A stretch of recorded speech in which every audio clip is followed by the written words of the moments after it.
Ladies and gents, boys and girls, do I love this place or what? This is the Glebe fishery, a fantastic venue, and this lake is called Uglies. The reason it's called Uglies is because the fish are big, they're old, and some of them are ugly. And it's the perfect place to come for an evening. I've got literally like an hour, hour and a half spare. The Glebe, I'm really lucky, is only 15-20 minutes from my house, so I've popped along. I've got a new pole. I can't wait to give it a go. It's a margin pole, so I thought where better to come than the specimen pool, Uglies pool at the Glebe, put it through its paces, see if we can catch a double figure fish or two. Now, we've got, maybe you can see down there, maybe you can't, we've got Roy sitting behind me and his dog for company. We've got a beautiful evening. We've almost got, there's only a couple of other anglers on the lake, so we've almost got the lake to ourselves. And I think it's the perfect time of night. When I get to my box, I'm going to run you through my approach because I'm all plumbed up, all my bait's mixed up, I'm raring to go.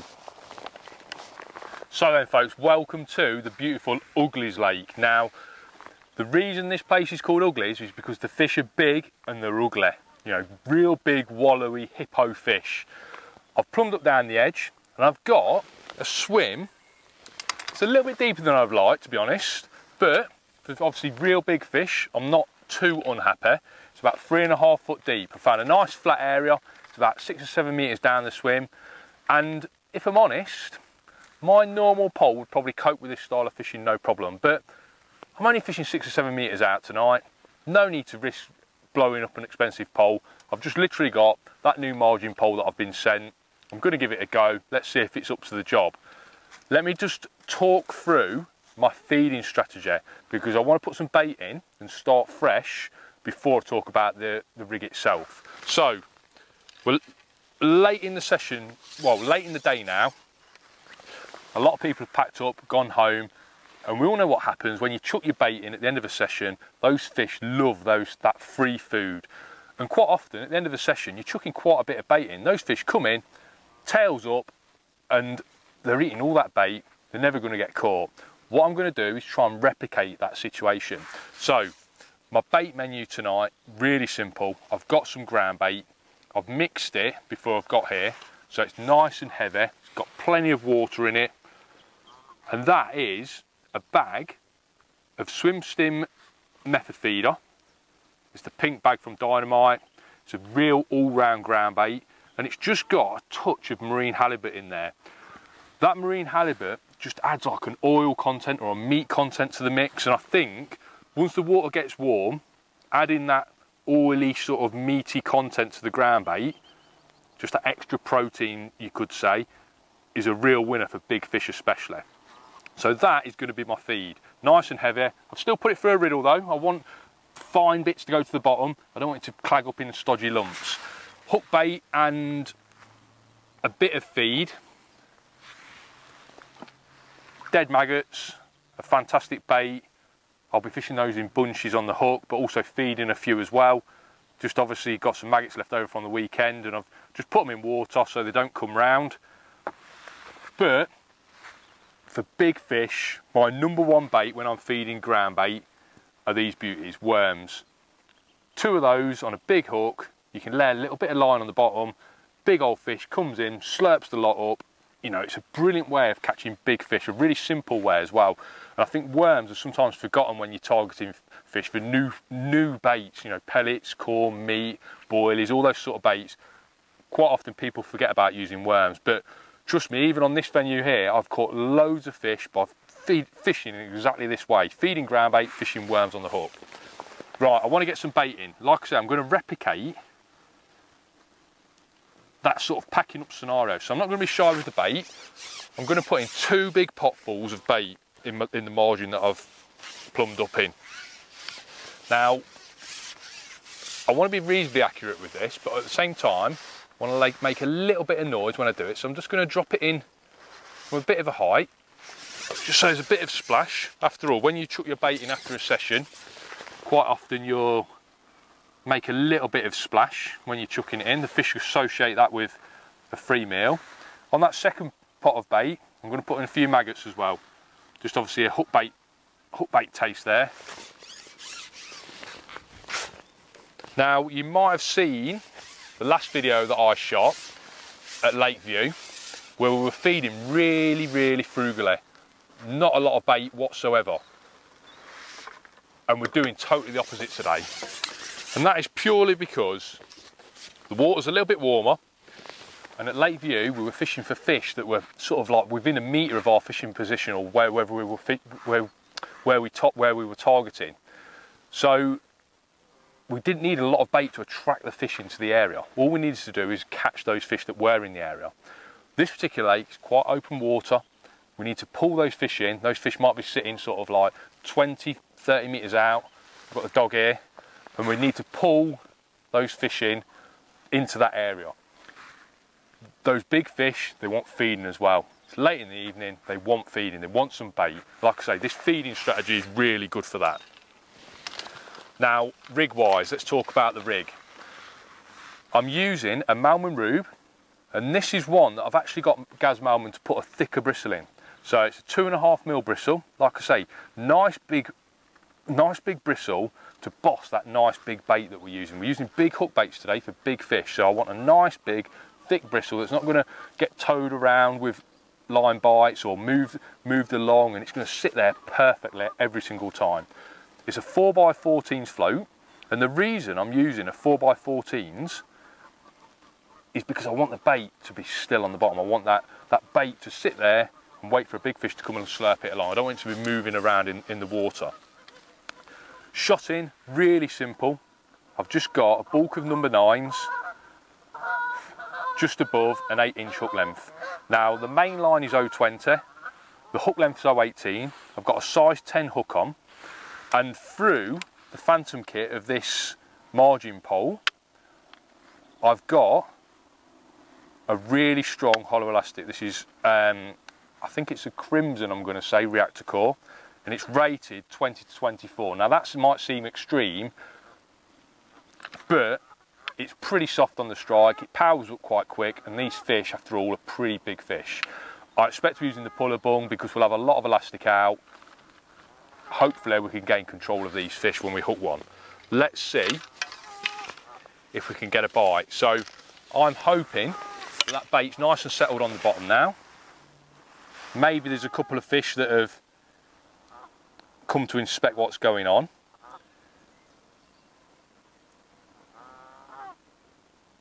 Hook bait wise, I'm going to fish with a nice big bait to start with, so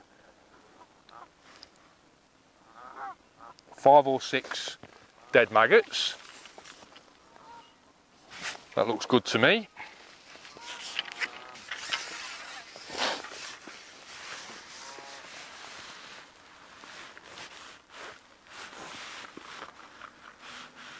So just like on our last margin video, we're trying to put the rig into the water by laying it up the shelf a little bit. So out into the lake and then pull it against the bank. Now I've got 2 or 3 inches of line on the deck. I'm aiming to just pin that line to the deck, and hopefully we can sit there and wait then until a big boy comes in, slurps up the bait. And the good thing about the baits we're going to use is that fish they hang on to them for a little bit longer. It's not like striking at little tiny bites with pellets or corn. There we go. Cool, first chuck.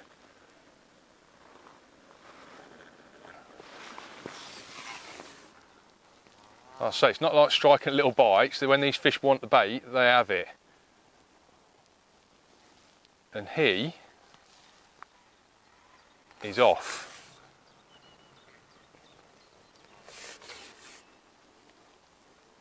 I mean, it's really good knowing that you've got the right gear to deal with the fish. I mean, there's 20 pounds in this lake, so we've got to make sure that we've got the right gear. And you can see that those fish come straight into that feed. They know when it's time for that free food at the end of a session. Obviously we don't even know, there might have been an angler sitting here during the day and he might have even pre-baited it for us in some sort of way, but that is literally first drop in, straight after those 2 potfuls of bait, 6 maggots, and a bite straight away. Unbelievable. It shows how good the lake is, to be honest. Right, now playing big fish. For me, I always like to take my time playing big fish. Obviously in a match situation, everyone wants to get the fish in really fast, but you've got to remember that you don't need many of these fish for a big weight. So making sure that you get every fish in is the way to go. Now, what I see a lot of people doing is using the puller bung at the wrong time. Now's the time to use the puller bung. Literally, you're taking up the slack. Rather than trying to pull the fish back when it's running, you're taking up the slack. And every time the fish runs, I'm just letting out a little bit more elastic from the puller bung. So now the fish is running, I've got no elastic in my hand. And then when that elastic goes slack again, or when the fish starts coming towards me, that's when I'll actually pull the elastic out. All I'm looking to do is take up the slack. You can actually see the elastic thicken slightly at the pole tip, and that's how you know the fish is coming towards you. You just feel the pressure come off a little bit.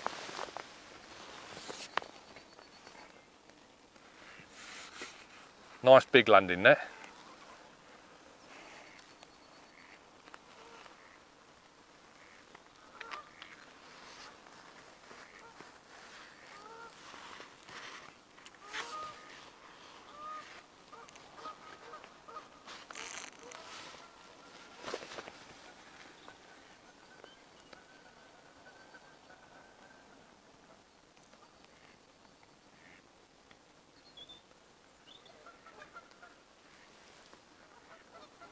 It's a brilliant way to spend an evening, that's for sure.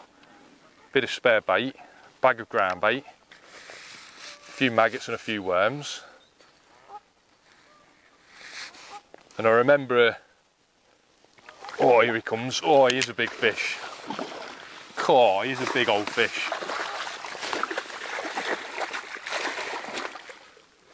It popped up then pretty unexpected, but that is a hippo.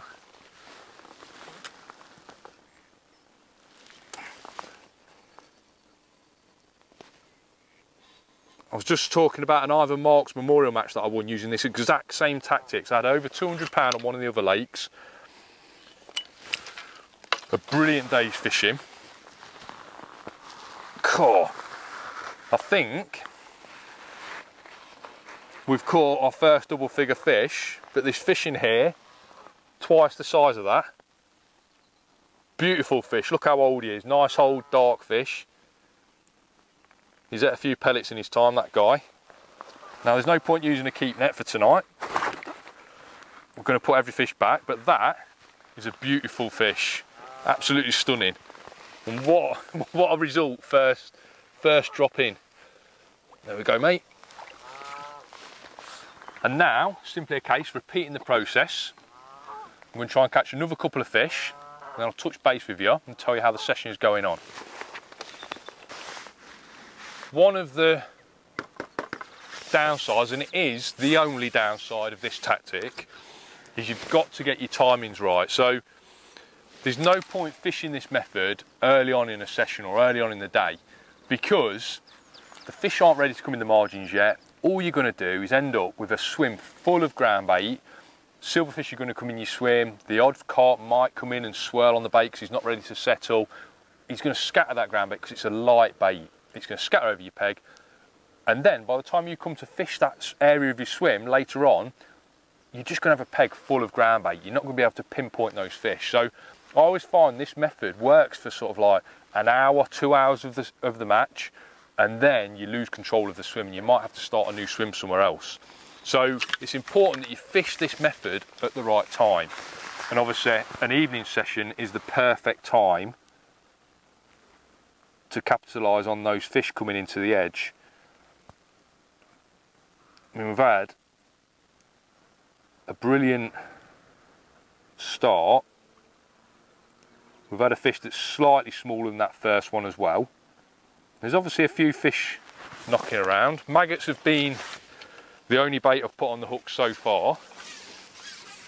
It's getting a little bit chilly if I'm honest. Might have to put a fleece on in a minute. But the fish are still there. It's a little bit tricky to see signs of fish because it's such a deep margin. I mean, obviously in the summer we'll be looking at finding maybe 18 inches of water, 2 foot of water, and you might even see a few tails sticking out. But we're laying that rig in, taking our time again. Let's see if there's another big boy down there. That looks like a line bite to me, a little tiny indication on the float. And you can see there, one's bow waved out the peg. And that means I need to reset the swim. Every time you get an indication from a big fish and he bow waves out the swim like that, it means you've got to reset, set that trap again, because obviously that fish now is probably halfway over the other side of the lake. He's scattered that bait that's on the bottom.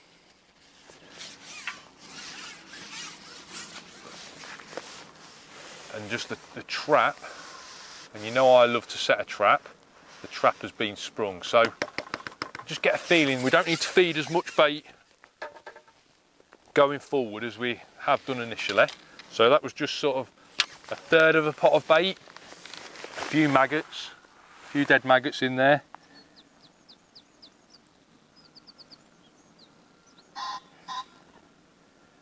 And what I'm actually going to do is just take a shot off the float, so I'm not going to have the urge to strike at those line bites. Obviously the really big fish, no need for as much finesse. So a shot off the float, hopefully a nice bit of bristle showing.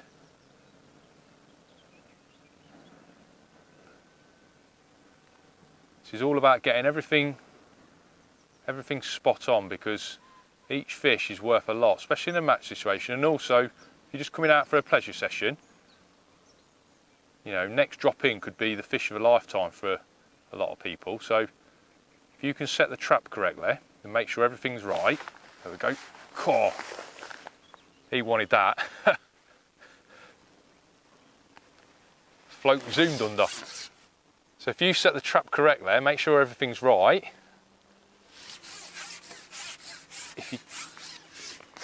If you do that, every single chuck, you're going to have a fish. This doesn't feel as big as that first fish we had.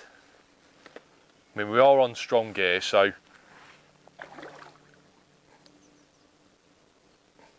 see, even like this situation, we're not using the puller bung on this situation because the elastic's doing the work.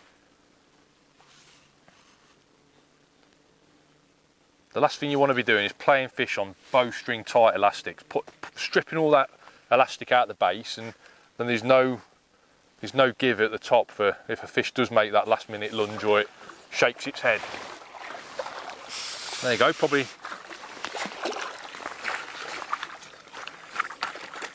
similar size to the last one we had off camera. I'd say £6.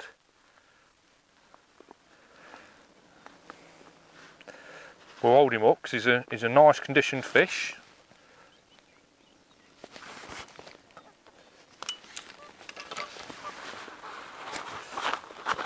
If he wants to be held up, that's the question. There we go. He's a nice conditioned fish, maybe £6. Beautiful fish. I'm going to try my hardest to end on another double figure hippo, because there's plenty of fish down there. And what I might do as well, just to prove the point, I might put on 2 big danglers, 2 big worms, and see if we can maybe get something a little bit bigger. So after every fish, again, we've reset that trap, ground bait's gone in, a few maggots, Just make sure the rig's all correct. Right, the worms. What I like to do is get two of the nice biggest, fattest worms, nip the heads off and then hook them through the end, the broken end, the end that I've just nipped off. And then you look at that and you think, look at those nice wriggly worms, the fish must love them. I've found, and also a lot of other people have found that I've spoke to, if your worms are wriggling, you don't seem to get as bite as quick as if they're just static on the bottom. So we want them static. The way to do that, slap them on the water, it stuns them, and you've got two nice still worms. Nice mouthful for a big carp.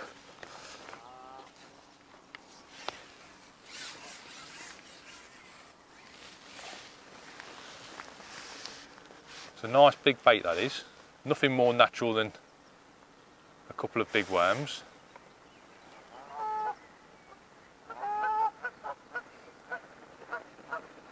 Big old bait as well. It's going to sit there, hopefully until one... That didn't take long. Hopefully until one wants it. That did not take long. Cool.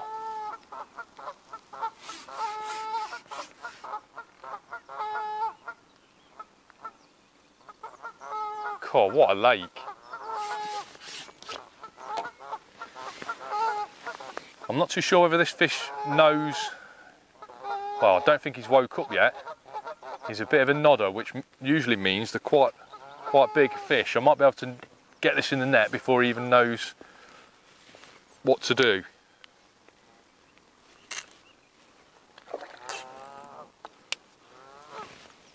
Fish on the double dangler straight away, unbelievable. Just shows how important the time of day is. This is why obviously the last sort of hour of the match is massively important. God. It's a good job we got him in the net quick, because he seemed to have a bit of a lease of life then. And I'm going to say he's a common this time. He's definitely ugly. Got a bit of his tail missing.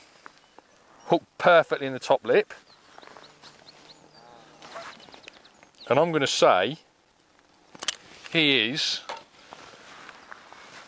our second double figure fish. Beautiful fish, actually.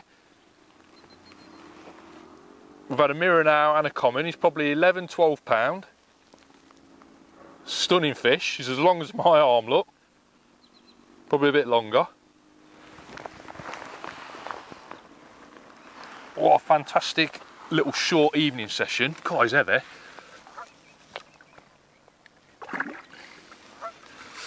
I'm going to carry on, but I think that's proved the power of the ground bait, the maggots, the worms. The key is having the proper gear to get the fish out effectively and keeping everything really simple. So, I hope you've enjoyed this little whistle stop short session. If you like this sort of thing, think about subscribing. Until next time, tight lines.